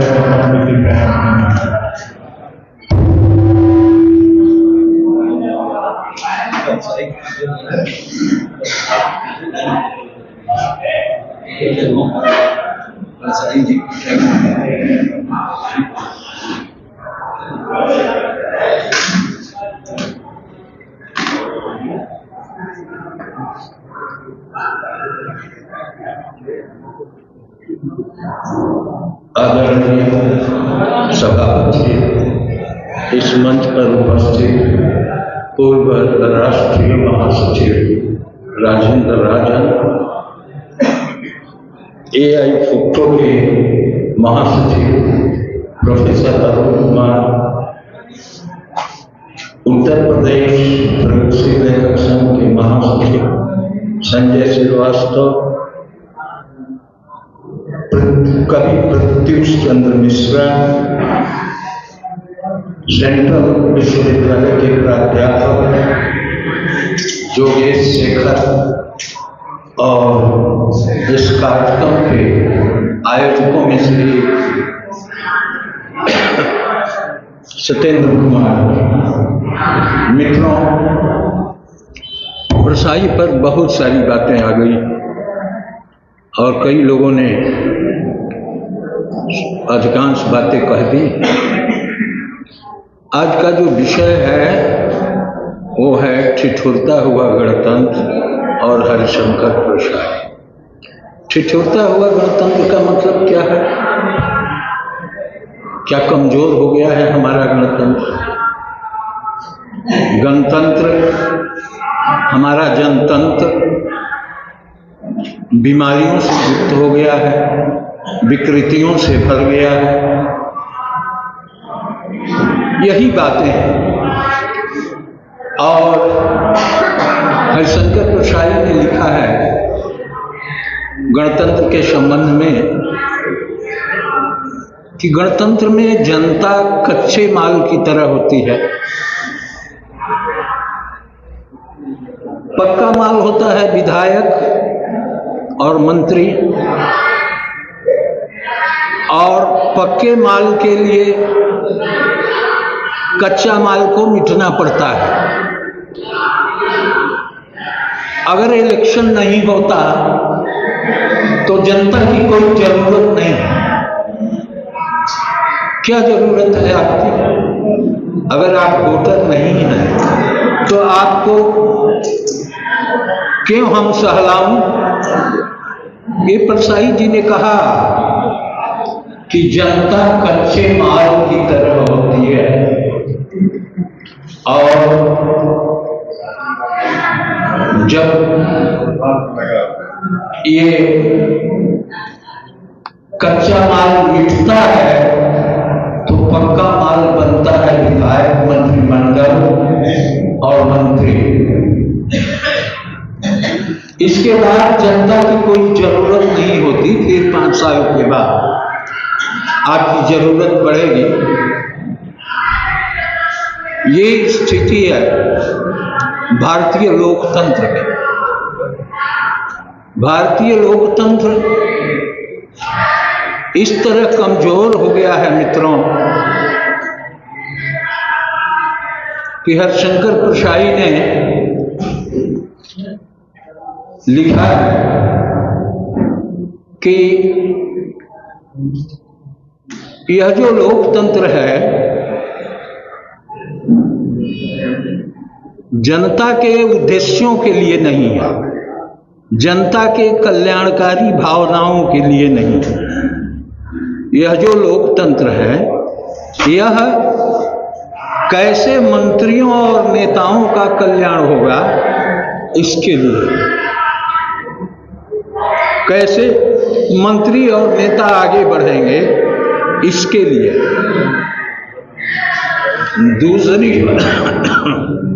दूसरी बात है कि आपने देखा होगा कि परसाई 1948 से 1995 तक लगातार लिखते रहे। उनके लेखन का सफर जारी रहा आजीवन। और उस लेखन के सफर में परसाई ने बहुत सारी लोकतांत्रिक विसंगतियों को, विद्रूपताओं को रेखांकित किया। वे लगातार लोकतंत्र की कमजोरियों पर, सत्ता की विकृतियों पर प्रहार कर रहे थे। उनके कई निबंध ठिठुरता हुआ गणतंत्र, पगडंडियों का जमाना, सदाचार की ताबीज, शिकायत मुझे भी है। कई कई निबंध हैं जो लोकतंत्र की स्थिति को व्याख्यायित करता है। परछाई ने ठिठुरते हुए गणतंत्र में एक फैंटेसी दिया है, और वह फैंटेसी है कि उन्होंने सपना देखा कि भारतवर्ष में समाजवाद आ गया है। सरकार ने सूचना दे दी कि समाजवाद आ गया है, उसका स्वागत करो, लेकिन समाजवाद आता है और चला जाता है, कोई स्वागत नहीं करता। समाजवाद की स्थिति ऐसी है कि वह एक टीले पर खड़ा है और बस्ती के लोग उसका स्वागत करने के लिए खड़े हैं, लेकिन नेतागण उनसे आगे जाकर समाजवाद का हाथ पकड़ना चाहते हैं और ये क्रेडिट लेना चाहते हैं कि समाजवाद को हम ही लेकर आएंगे, दूसरी पार्टियां नहीं लेकर आएंगी, समाजवाद मेरे प्रयत्न से आएगा। और समाजवाद खड़ा है उस टीले पर, हतप्रभ है, इसलिए कि ये नेता आपस में लड़ भिड़ कर समाजवाद को लौटा देते हैं। ये स्थिति है दुनिया की और मुख्य रूप से भारत की। हरिशंकर परछाई कई सारी बातों पर व्यंग करते हैं। वे बच्चे व्यंगकार थे और व्यंग से, उनके व्यंग से कोई छूटा नहीं है, चाहे वो कोई हो। एक जगह वो लिखते हैं कि परिवर्तन चाहने वाले लोग मुर्गे की तरह बांग देते हैं। मुर्गा बांग देता है सुबह सुबह और दिन भर कचरा में दाना चूगता है और शाम होते होते हलाल हो जाता है। तो जो लोग समाज को बदलना चाहते हैं उनकी नियत यही है। परछाई कहते हैं कि जो लोग समाज को बदलना चाहते हैं वे मुर्गे की तरह हलाल हो जाते हैं शाम होकर। परछाई ने न केवल ये लोकतंत्र की विसंगतियों को अभिव्यक्त किया, बल्कि ये भी कहा कि लोकतंत्र में हम कर क्या सकते हैं। परछाई ने बहुत सारी चीजों को समझाया है। एक उनका निबंध है चूहा और मैं। चूहा जबरदस्ती उनके पास का रोटी का टुकड़ा हड़प लेता है और खा जाता है। परछाई कहते हैं कि भारतवर्ष के लोग ऐसा क्यों नहीं करते। वे चूहे से भी गए गुजरे हैं कि जो अपने हक के लिए नहीं लड़ सकते। ये स्थिति, जो हक के लिए नहीं लड़ सकता, चूहे जैसा भी उसको अधिकार नहीं है। तो परछाई ने वैसे लोगों को जो सत्ता परिवर्तन के मार्ग में निराशा का शिकार हो गए हैं, परछाई ने वैसे लोगों को रेखांकित किया और कहा है कि संघर्ष जरूरी है बुराई के विरुद्ध। दूसरी तरफ उनकी एक रचना है परछाई की, और वह है परछाई की रचना मैं नरक से बोल रहा हूं। नरक से बोल रहा हूं और नरक से बोल रहा है मैं, और एक कुत्ता है जो कि स्वर्ग चला गया है। आज जो मैं है वो नरक में है। तो परसाई कहते हैं कि इसलिए कि कुत्ते ने दीवार फांद कर झड़प करके और रोटी ले लिया, भले वह मारा गया, भगवान ने उसको स्वर्ग में रखा। आज जो लोग कुत्ते की तरह नहीं लड़ सकते, अधिकार के लिए संघर्ष नहीं कर सकते, वे लोग बेकार हैं, वो लोग व्यर्थ हैं। जरूरत है कि आप अपने अधिकारों के लिए संघर्ष करें। मित्रों, परसाई जी लगातार लोकतंत्र की खूबियों और खामियों पर प्रहार किया। जब उठिठुरता हुआ गणतंत्र लिख रहे थे तो हमारे नागार्जुन ने भी लिखा, किसकी है जनवरी, किसका अगस्त है, कौन यहाँ सुखी है, कौन यहाँ मस्त है।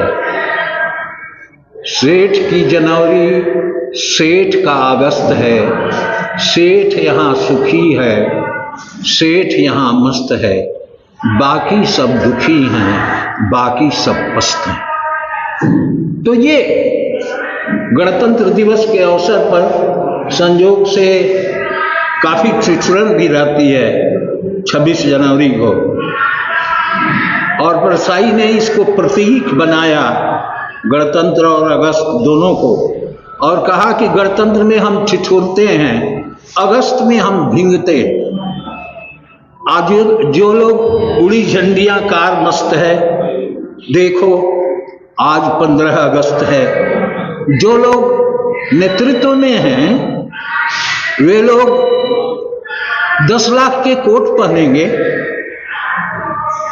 झंडा तोलन करेंगे और जाएंगे दूसरे देश में चीताओं को लेकर आएंगे। चीता, आपको याद होगा कि मोदी जी ने चीता मंगवाए थे, 8 चीता, वे सभी चीता मर गए, एक भी जिंदा नहीं है। तो ये किस तरह का लोकतंत्र है, किस तरह की स्थिति है कि हमारा देश लोकतंत्र को लगातार मिटते हुए देख रहा है और हम उदासीन हैं। आपको याद होगा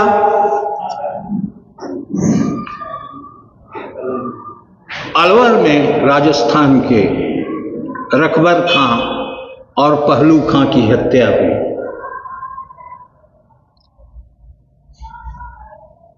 वे कसाई नहीं थे, वे डेयरी किसान थे। वे गायें, महंगी गायें खरीद कर दूध बेचा करते थे, लेकिन उनकी हत्या की गई। झारखंड में तरवेज अंसारी की हत्या हुई जय श्री राम कहलवाने के लिए। आप देखेंगे उन्नाव में कुलदीप सिंह सेंगर जो बीजेपी का विधायक था, उसने एक लड़की के साथ रेप किया और उसको मरवाया। उसकी मां को भी और उसकी चाची को भी मरवा दिया। लोकतांत्रिक सरकार केस नहीं कर रही थी उस पर, बीजेपी के लोगों ने उसके पक्ष में आंदोलन भी किया, प्रदर्शन भी किया। अब सोचिए कि जिस देश में एक रेपिस्ट के पक्ष में सत्ताधारी वर्ग के लोग खड़े होते हैं। आपको याद होगा ब्रजभूषण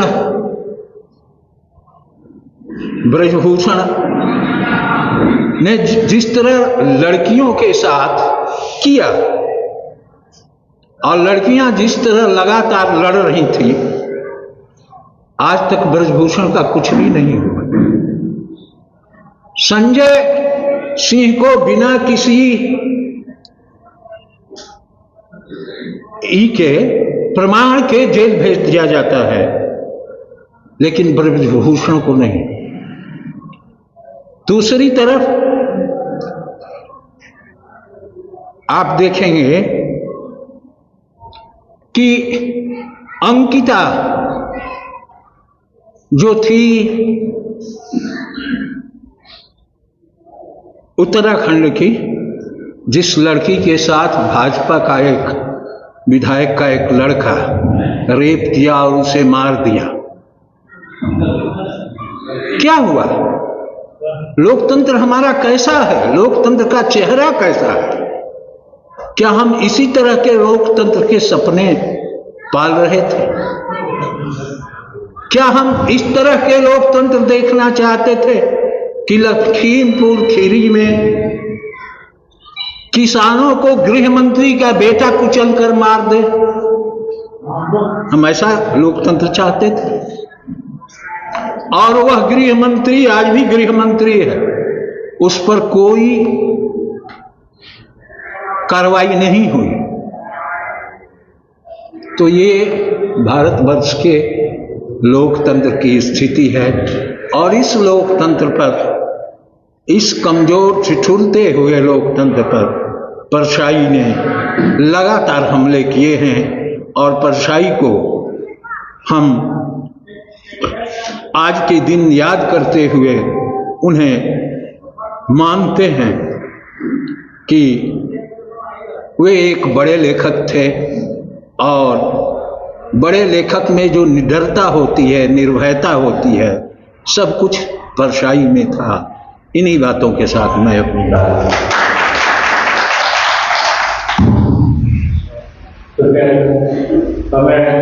अरुण कुमार जी को आमंत्रित करता हूँ कि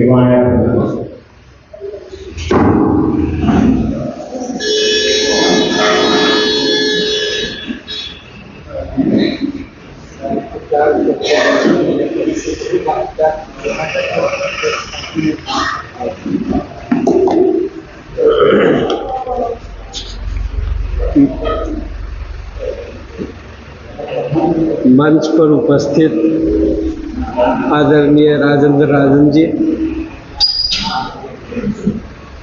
और उत्तर प्रदेश से आए हुए प्रगतिशील लेखक संघ के महासचिव संजय श्रीवास्तव जी, बिहार प्रगतिशील लेखक संघ के महासचिव रविंद्रनाथ राय जी,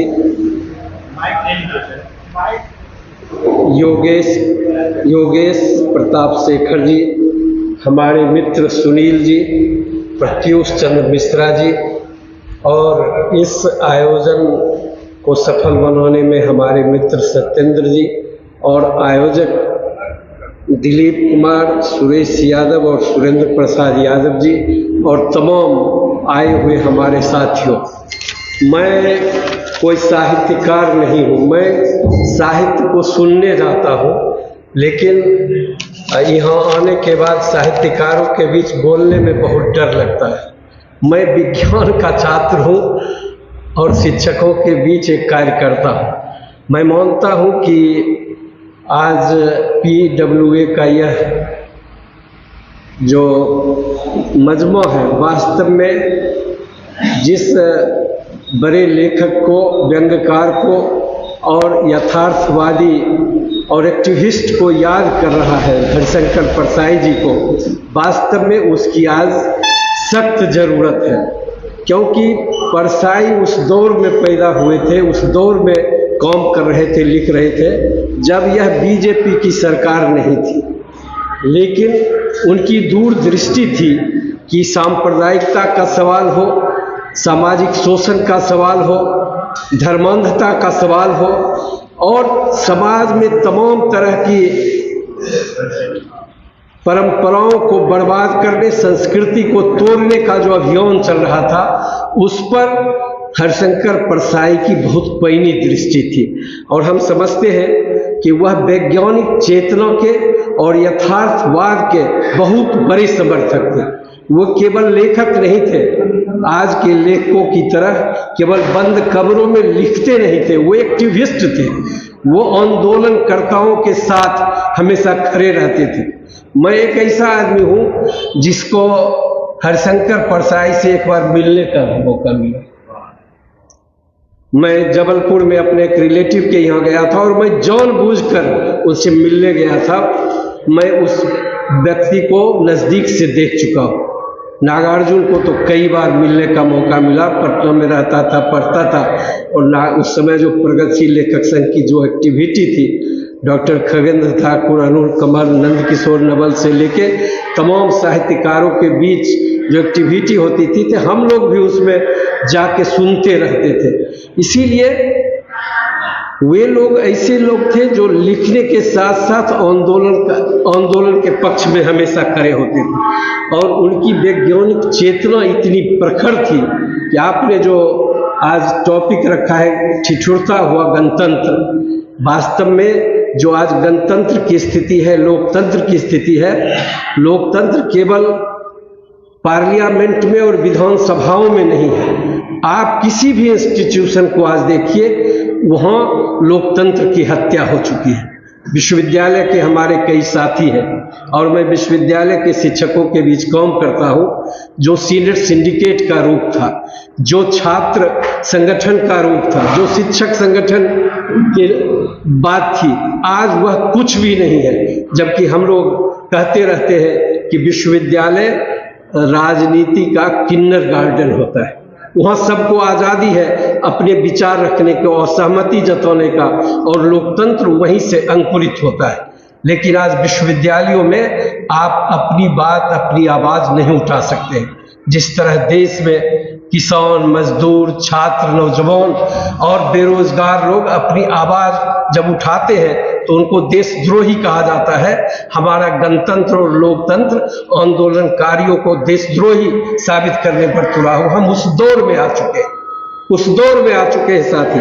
और मैं कुछ बातें कहना चाहता हूं कि जो शिक्षा नीति लागू हुई है इस देश में, उसमें बुझिए अंधविश्वास का और अवैज्ञानिकता का ऐसा समावेश किया गया है, चाहे वह सिलेबस का सवाल हो, चाहे वह करिकुलम का सवाल हो, सब जगह वैसे पाठ्यक्रमों को हटाया जा रहा है। नेहरू को छांटा जा रहा है, गांधी को छांटा जा रहा है। जिस गांधी के आदर्शों को यह सरकार मार्केटिंग कर रही है उसके वे हटाए जाए। जो सामाजिक पक्ष है, जो सामाजिक आंदोलन के जो विकास है, उन तमाम चीज़ों को हटाया जा रहा है। आप देख रहे हैं, मैं साहित्यकारों के बीच में कहना चाहता हूँ कि फैज अहमद फैज की कविताएं सिलेबस से छाट दी गई।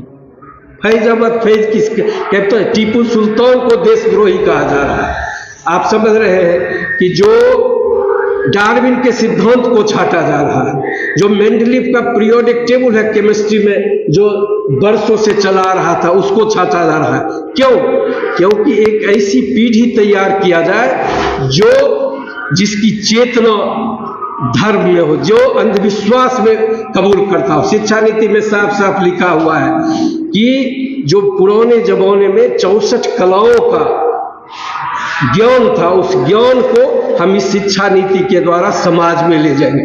और उस 64 कलाओं में क्या था? जादू टोना था।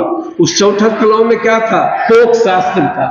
और तमाम तरह की जो अंधविश्वास की चीजें हैं उसको परोसने के लिए यह शिक्षा नीति लाई गई है। उसके तमाम पहलुओं पर मैं बात नहीं करूंगा, लेकिन आप समझिए कि हरिशंकर परसाई जिस सामाजिक चेतना के लिए, जिस वैज्ञानिक चेतना के लिए, जिस लोकतंत्र में जो विरूपता था उसको बताने के लिए लिख रहे थे, आज सारा दृश्य हमारे सामने उपस्थित है।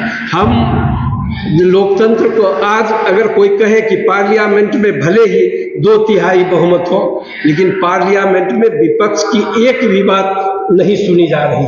कैसा लोकतंत्र है? जो एक तरफा लोकतंत्र चल रहा है इस देश में। और इसका एहसास, इसकी दृष्टि हरिशंकर परसाई को आज से समझिए कि 40-50 साल पहले हो चुका था। मैं हरिशंकर परसाई की कुछ उक्तियों को उद्धृत करना चाहता हूँ आपके सामने। आज मन की बात हो रही है, तमाम बातें हो रही हैं, रोज नए नए वादे परोसे जा रहे हैं, जनता को देने की बात की जा रही है। उस समय हरिशंकर परसाई लिखते थे कि बेशर्म की नोक इस्पात की बनी होती है। किसके लिए लिखा हुआ? बेशर्म की आंख इस्पात की बनी होती है। और दूसरा उक्ति मैं आपके सामने रखना चाहता हूँ, यह देश गरीबों और दरिद्रों का ही है, पर वही वंचित है आरामदायक हॉल में, एयर कंडीशन में वातावरण में, बुलबुले सोफों पर बैठ उच्च वर्गीय सुविधा भोगी इन दरिद्रों की दशा पर वे चर्चा करते हैं और लोकतंत्र चला रहे हैं। साथियों, उनके एक एक उक्ति को पढ़ने के बाद लगता है कि कितनी दूरदृष्टि थी। वह जमाना था जिसको आज हम कह रहे हैं कि सांप्रदायिक माहौल, सद्भाव का माहौल बनाने वाली पार्टियां हैं और दल हैं और सत्ता उस समय की थी। उसमें भी वो देख रहे थे कि वे लोग क्या कर रहे हैं। इसीलिए साथी, वास्तव में वो सत्ता का अपना चरित्र होता है। कई लोग इसलिए भले कहलाते हैं, वे इतने डरपोक होते हैं कि अपने अधिकारों के लिए कभी खड़े नहीं हो सकते, खड़े नहीं हो सकते। ये सब उक्तियां बताती हैं कि हरिशंकर परसाई इस देश में क्या चाहते थे, हरिशंकर परसाई क्यों इतना आज प्रासंगिक है और उन पर चर्चा करना क्यों जरूरी है। एक और उक्ति सुनाकर मैं बात को खत्म करना चाहूँगा। अज्ञान और अंधविश्वास का राज लंबा चलता है। संगठित धर्माचार्यों और पुरोहितों की परंपरा भगवान के नाम पर अज्ञान और अंधविश्वास का राज चलाए और राजनीतिक सत्ता इसमें सहयोग दे, क्योंकि उसकी भी इससे रक्षा होती है। तब ये दोनों सत्ताएं क्रूर और मानव प्रगति के विरोधी हो जाती है। आज पूरा का पूरा यह कथन हमारे यहाँ, चाहे राजनीतिक का क्षेत्र हो, सामाजिक क्षेत्र में हो, पूरा का पूरा लगता है कि लागू है।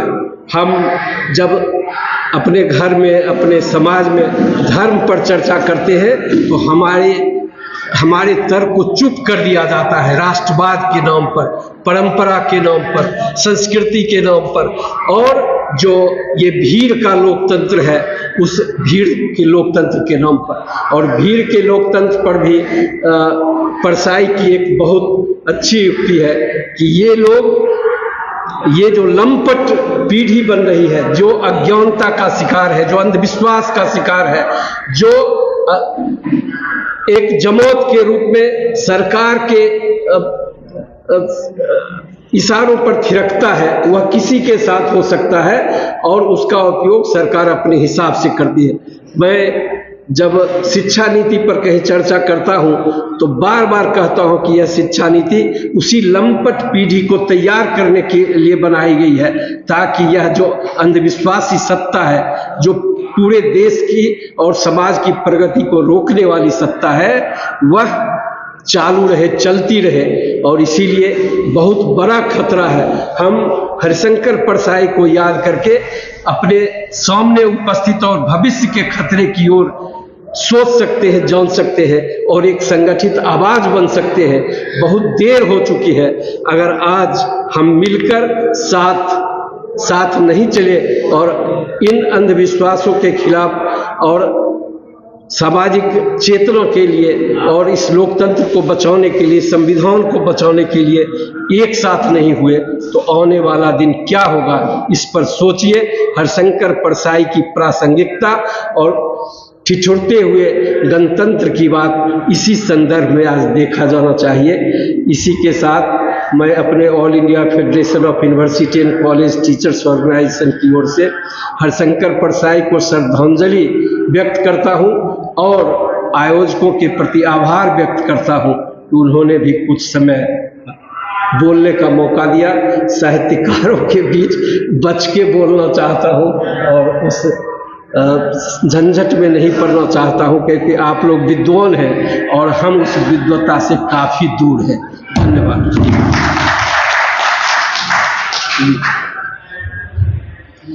शुक्रिया अरुण जी। साथियों, अब हमारे दो वक्ता हैं। अब मैं अपने साथी सुनील जी से आग्रह करूँगा कि कृपया आएं और अपनी बातें रखें।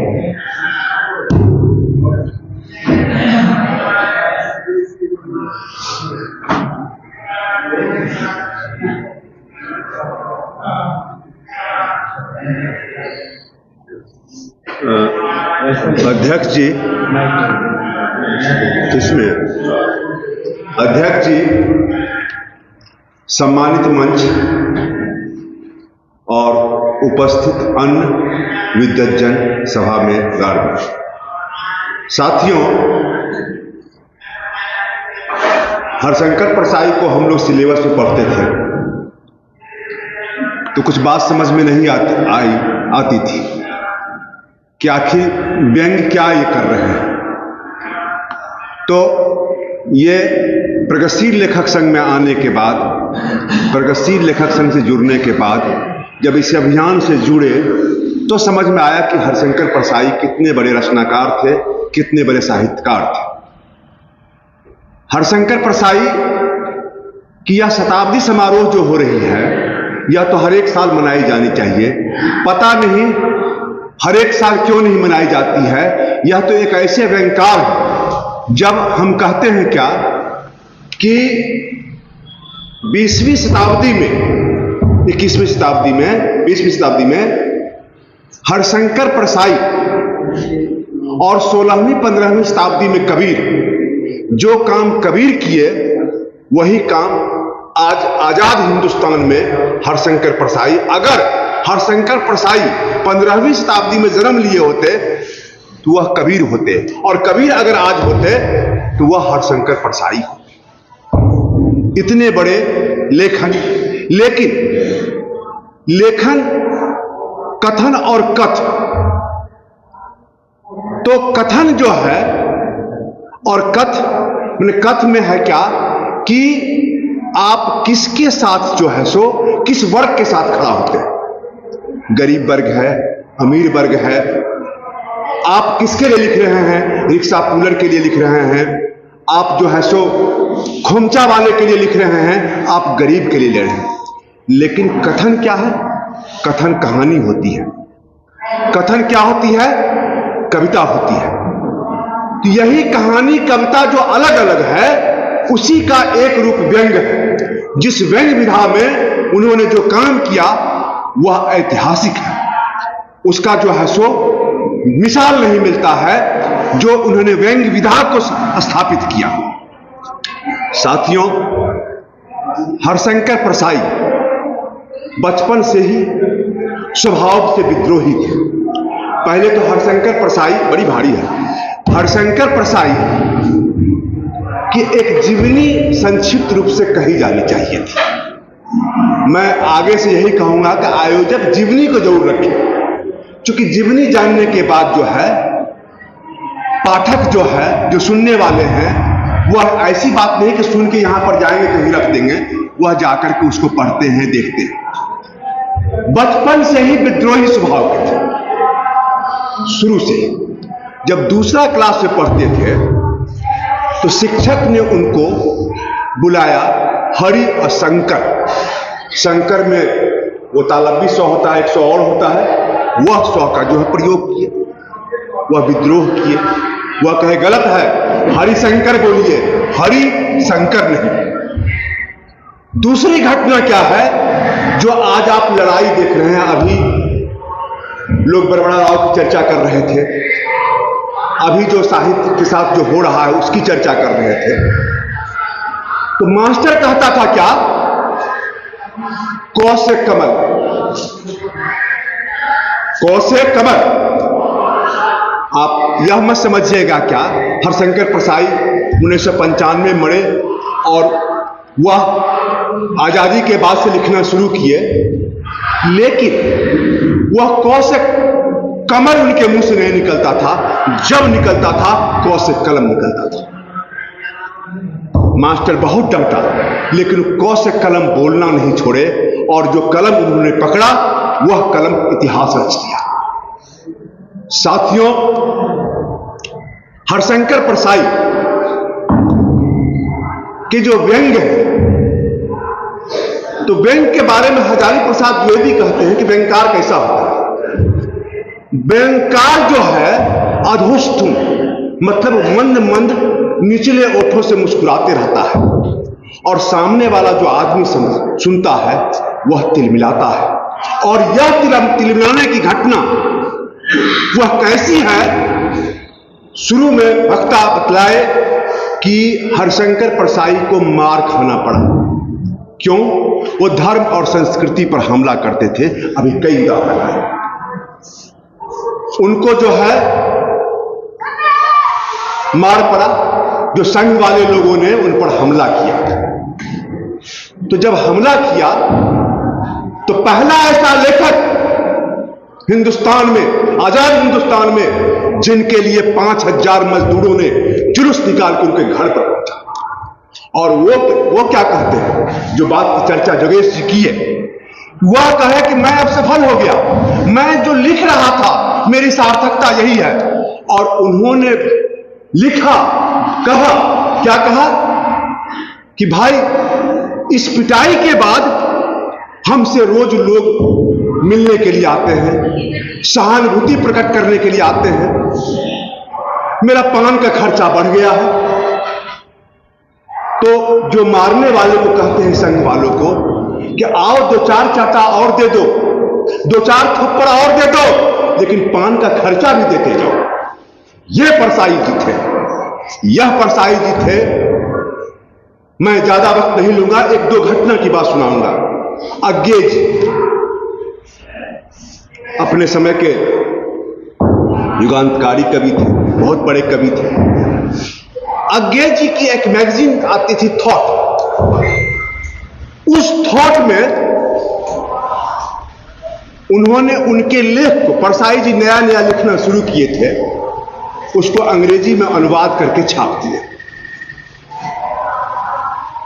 परसाई जी तो यंग ब्लड थे, अभी मार्क्सवादी हुए नहीं थे। यह बात मुक्तिबोध को पता चल गया। मुक्तिबोध पढ़े, कहे विचित्र आदमी अज्ञे है, यह तो अमेरिका के लिए काम करता है। उस वक्त लेखकों का एक संगठन था, फ्रीडम फॉर राइटर्स करके, ऐसे ही कोई संगठन था, मुझे नाम नहीं याद पड़ रहा है।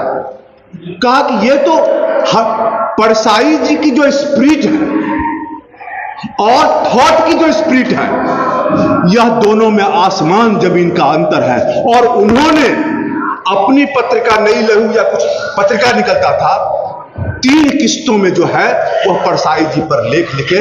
और उन्होंने लिखा कि हिंदुस्तान का शासक वर्ग, ये अज्ञे जैसे लोग जो हैं, इसको अन्यथा नहीं लेंगे, ये लोग जो है, जो उभरते हुए लेखक हैं, जिनके अंदर सामाजिक चेतना है, वह इसको अपने जाल में फंसाते हैं। और जाल में फंसा करके वह जो साहित्य का स्पिरिट है, जो इसकी प्रतिरोध की संस्कृति है, उसको यह उसके अंदर कुंद करना चाहता है। साथियों, कमला प्रसाद प्रगतिशील बहुधा के संपादक, प्रगतिशील लेखक संघ के अध्यक्ष रहे वो। उन्होंने अपने संपादकीय में लिखा, एक घटना का वर्णन करते हैं। वह बस से जा रहे थे, बस में बैठे हुए थे, तो एक ड्राइवर जो है वह गया दौड़ा हुआ, वो अखबार ले आया जल्दीबाजी में। अखबार लाया, पन्ना उल्टा देखा उखा, अखबार को रख दिया, कहा बेकार। तो कमला प्रसाद बहुत बड़े लेखक थे, हाल में ही मरे हैं। बसदा का जब पहले तो हरशंकर परसाई जो उसके संपादक थे, उसके प्रगतिशील बसदा करके जब निकला उसके संपादक, वो कहते हैं क्या कि हुआ क्या, वो बताओ।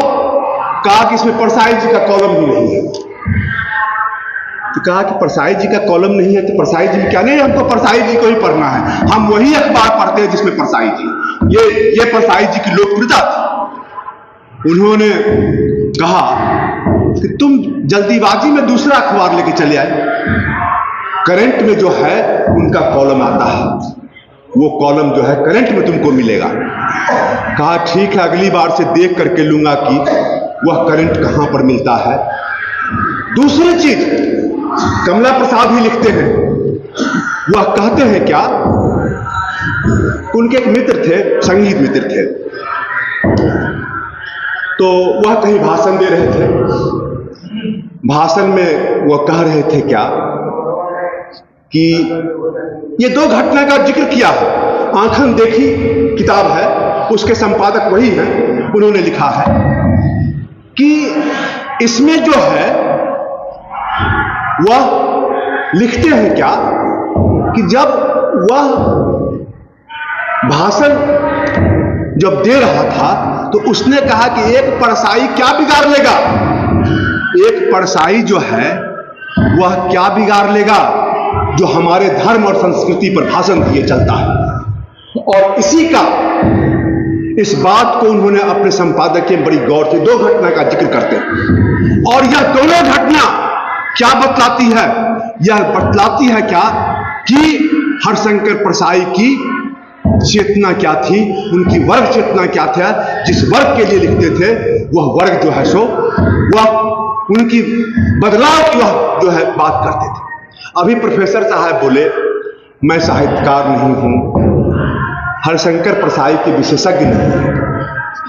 साहित्यकार तो हैं, लिटरेचर आखिर कहते किसको है, स्पॉन्टेनियस फ्लो ऑफ हार्ट, जो हृदय से निकलता है स्वतः स्फूर्त, वही साहित्यकार। तो साहित्यकार है, अगर साहित्यकार नहीं होते। अब यह बात अलग है क्या कि हरिशंकर परसाई का मैं भी विशेषज्ञ नहीं हूं, मैं भी साइंस का स्टूडेंट, उसमें भी इंजीनियरिंग का स्टूडेंट, मैं तो आप लोग के साथ कई बार संवाद कर चुका हूं। तो हरिशंकर परसाई जो है, हम लोगों को जाकर उनका व्यंग पढ़ना चाहिए और यह समझना चाहिए कि आज हम जिस भीड़ की चिंता कर रहे हैं कि आज वो भीड़ नहीं है। हालांकि बहुत लोग हैं, मैं तो पटना में कई समारोह में गया हूं, देखा हूं, हमारे प्रत्युष जी भी बैठे हुए हैं, इन्हें भी पटना के बहुत जो है सो इनको अनुभव है। आप बहुत लोग हैं, लोग कम नहीं हैं, लेकिन तब है क्या कि जो धार परसाई जी ने कायम किया, वह क्यों कायम किया, क्योंकि वह लड़ रहे थे। और एक चीज जान लीजिए, परसाई जी का जीवन, वह नौकरी करने गए, जंगल में नौकरी करने गए। तो जंगल में जब नौकरी मिली, नौकरी की जरूरत थी, अभी बतलाया क्या कि कितने गर्दिश के दिन थे, उनकी मां बचपन में ही मर गई थी। और वह जो गर्दिश का जो दिन था वही आत्मकथ्य के रूप में वो लिखते हैं। उसमें उनको चूहा से परेशान करता था, जहां वो सोते थे ईटा का तकिया लगाकर सोते थे, चूहा, सांप, ये सब जंगल में तंग करता था। बाद में नौकरी से इस्तीफा देते। उन्होंने लिखा, मुझे जिंदगी भर चूहों ने तंग करता रहा।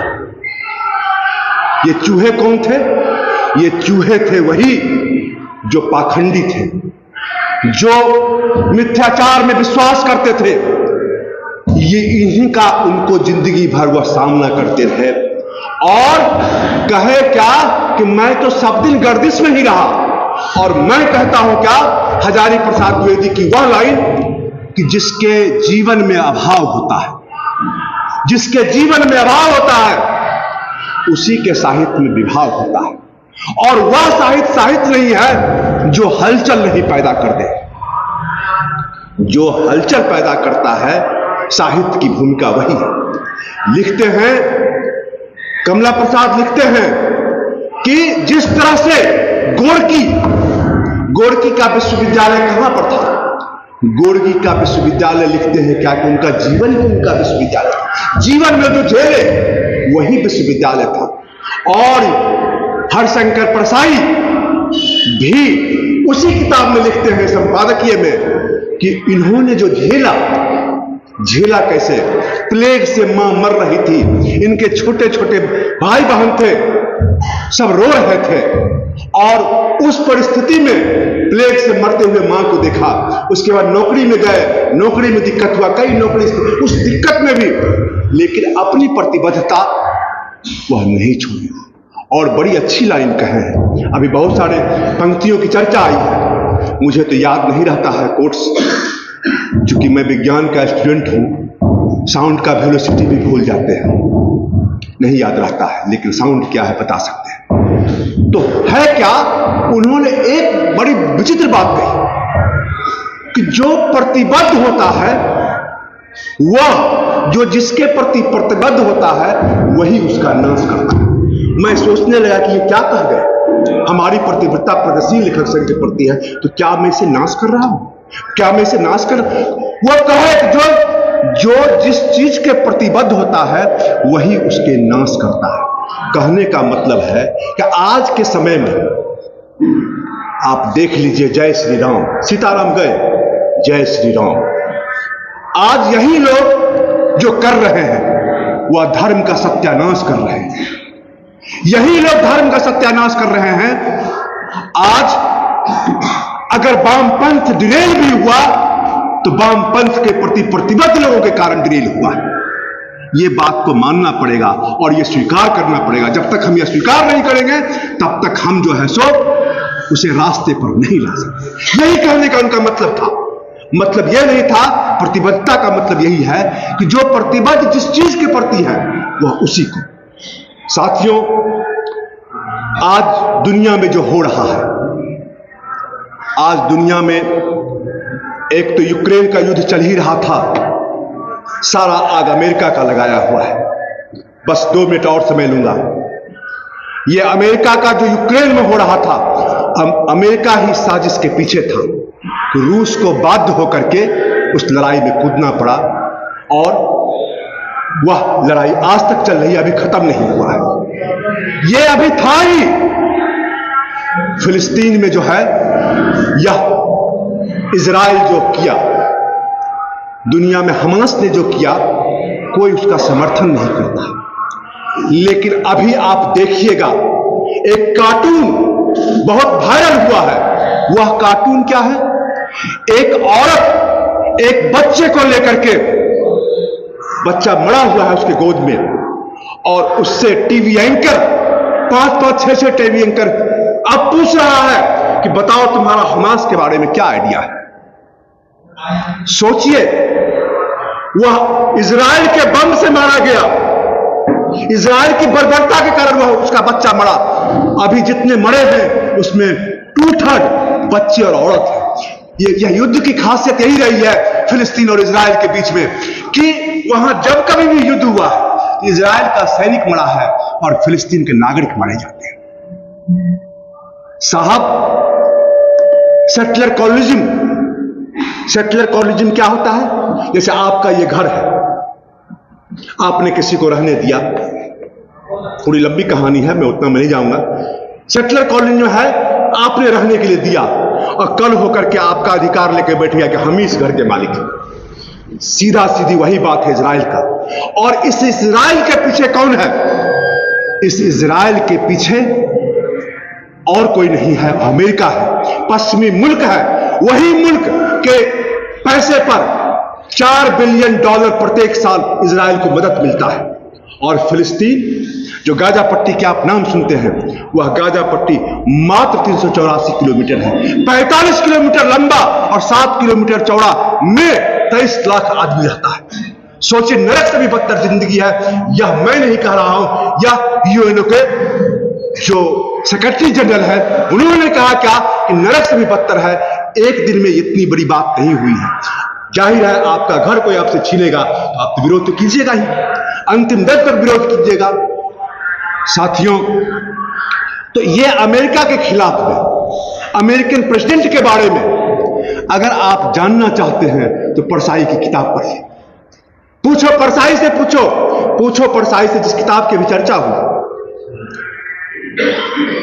इसी उपलक्ष्य के मौके पर आपके यहाँ था, किताब मंगाया, बहुत मोटा किताब है, पढ़ नहीं पाए, लेकिन कमाल की किताब है। किताब कमाल की क्या है? जितने पाठक उनसे क्वेश्चन पूछते थे, उस सब क्वेश्चन का जवाब भेजते थे। वही क्वेश्चन और जवाब पूरा मिलके पूछो परसाई से हो गया। अद्भुत किताब है। आपको जिस सवाल पर शक हो, आप उसमें खोजिए, आपको उसके जवाब मिल जाएंगे। तो साथियों, जो मुक्तिबोध की मुक्तिबोध समय ने उनको बहुत शक्की बना दिया। हर चीज पर वो शक करते थे। और कबीर में अक्खरपन था, बहुत अक्खर थे। कबीर जो है तो कबीर की अक्खरता और परसाई जी का जो शंका, कहते हैं क्या, लेखक शंकालु होता ही है। परसाई जी लिखे शंका करना काम है, नहीं शंका कीजिएगा तो। और लेखक के बारे में वो कहते हैं, आप लोग भी सुनिए, हम लोग के लिए भी है, जिसमें वैज्ञानिक चेतना नहीं है वह लेखक नहीं हो सकता है। वैज्ञानिक चेतना यानी तर्क शक्ति होनी चाहिए। अगर आप में तर्क नहीं है, ठिठुरता हुआ गणतंत्र है। यहां आना था, घर में चर्चा किए, आजकल आईटी का लड़का है, मेरा बेटा भी आईटी में काम करता है, वो सब नहीं सुना है। बोले क्या कि टॉपिक क्या है, ठिठुरता हुआ गणतंत्र। इतना हंसा कस के कुछ कहने लगे।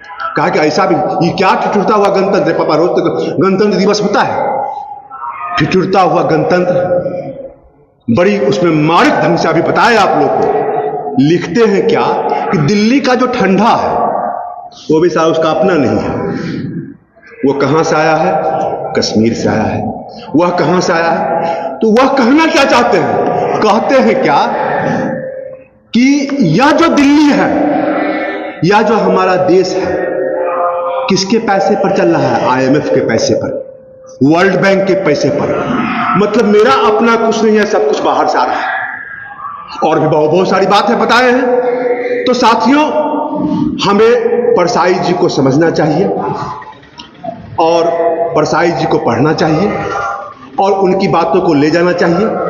महंगी किताब है, राजकमल प्रकाशन से किताब आती है महंगी, 2-4 आदमी मिलकर के खरीदे, चर्चा करें। साहित्य जो है, साहित्य जीवित तभी रह सकता है जब वह जन आंदोलनों में रहेगा। हम साहित्यकार को, हम पटना में कवि है, मैं नाम लेना नहीं चाहूंगा, वो कहते हैं कविताओं के पाठक घटते जा रहे हैं। अब सोचिए जरा सा, कविताओं के पाठक घटते जा रहे हैं, ये कौन कह रहा है, कवि कह रहा है। तो ये जो कवि जो कह रहे हैं सही बात है।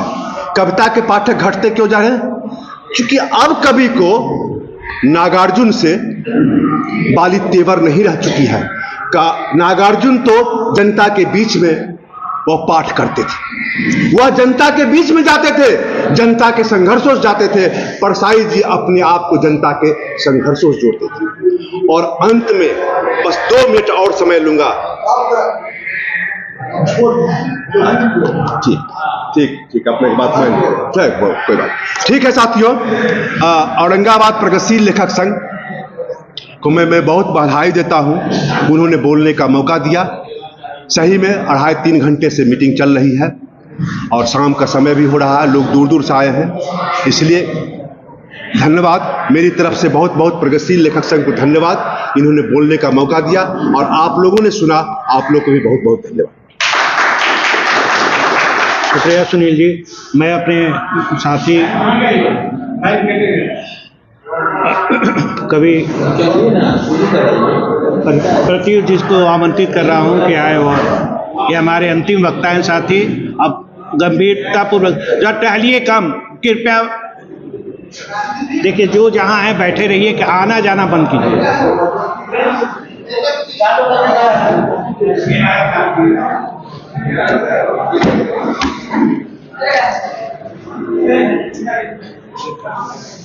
शुक्रिया सत्येंद्र जी, सम्मानित मंच एवं सभागार में उपस्थित आप तमाम साथियों।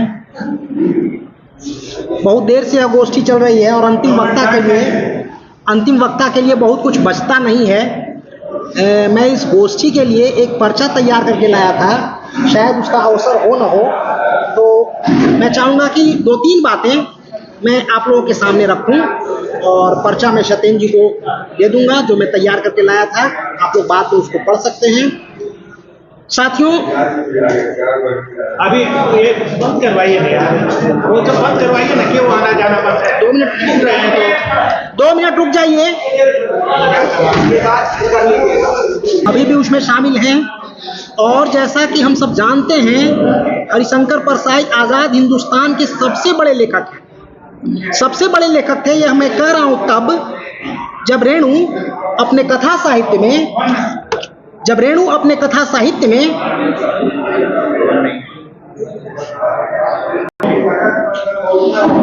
साथियों, मैं अभी कह रहा था कि हरिशंकर परसाई आज़ाद हिंदुस्तान के सबसे बड़े लेखक थे, और यह बात मैं तब कह रहा हूँ जब अपने ही बिहार के रेणु जी अपने उपन्यासों, अपनी कहानियों में सामाजिक और राजनीतिक विमर्श का एक क्रिटिक रच रहे थे।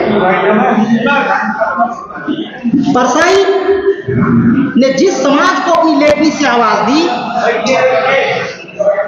उसे व्यंग की धार से जोड़ा अपने लेखन को।